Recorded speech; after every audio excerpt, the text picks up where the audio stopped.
Good morning, deuces. I'm gonna be super honest. This unit is my nemesis. This unit is my absolute nemesis. This is an internal location for me. So this is one of the places I learned, and obviously I'm always learning. But I did not understand anything about this unit. All of my locations had these, right? I learned on 5-ton and 6-ton carrier package units. They're all pretty standard. No drama. This thing, totally different beast. You've got, it's 100% fresh air. So you don't have a supply. That's not to the kitchen supply. There is no makeup air. This is the makeup air for the unit. So I didn't understand how that worked.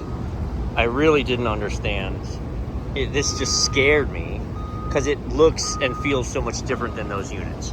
But at the end of the day, I've done a lot of funny things with this unit over the years learning. It's not cooling. So we got here and 2 stages. So let's go back here. Hey, thermostat's calling downstairs, right, for R and C. Bang, 24 volts. Okay, so my thermostat has power. Y1, we're calling. Y2, we're calling.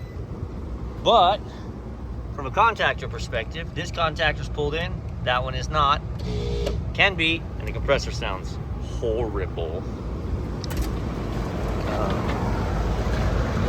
And it's a 2020 compressor.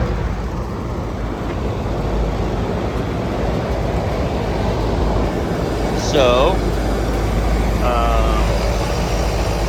blue, yellow, black.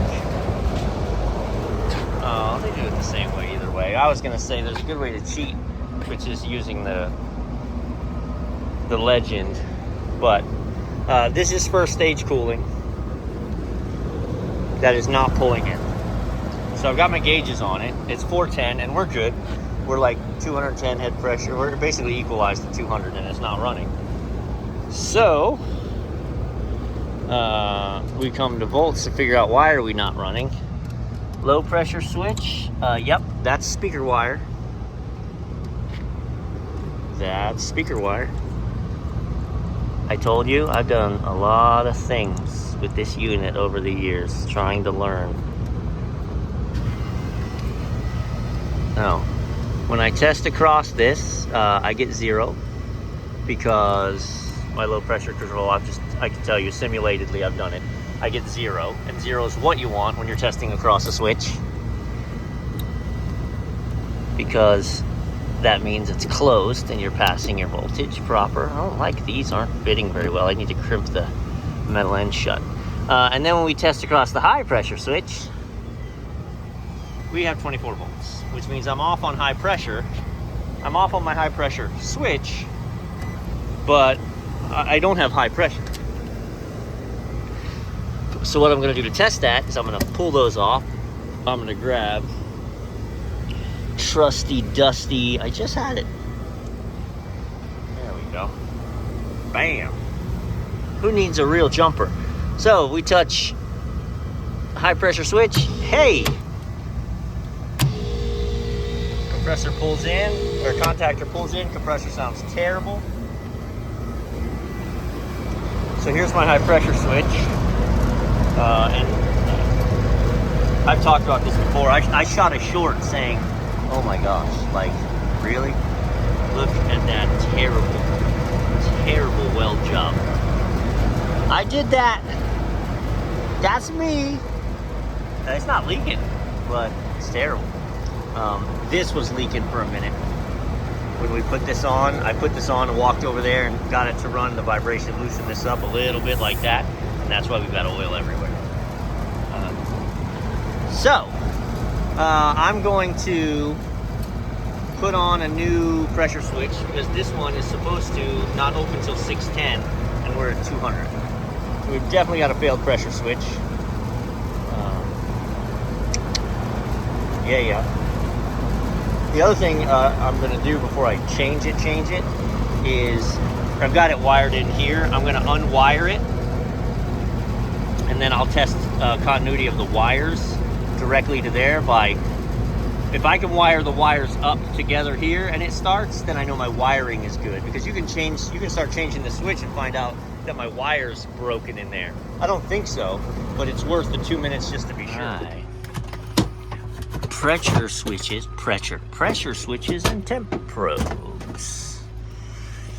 So what we're looking for, and I'm close to United if I gotta go get one, but I better not. There it is. There it is.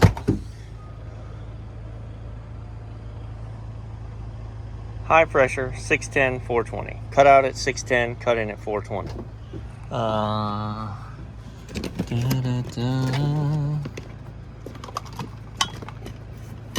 The controversial nylon. Listen to it.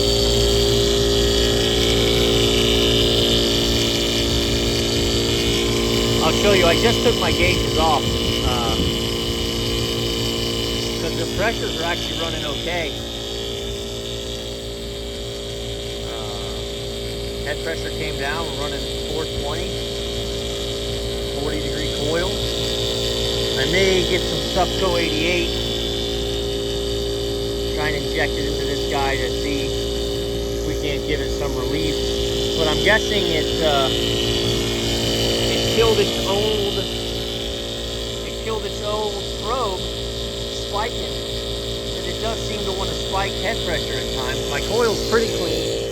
This is, we're doing construction right there, so we're up here constantly, once a week, cleaning out these coils, and you can still see the dust residue and the mud impact on them. Just constant dust. But they're two-stage cooling inside now. This is what two-stage cooling with a 15-ton unit looks like. Yeah, baby. 54-degree, 53-degree output air.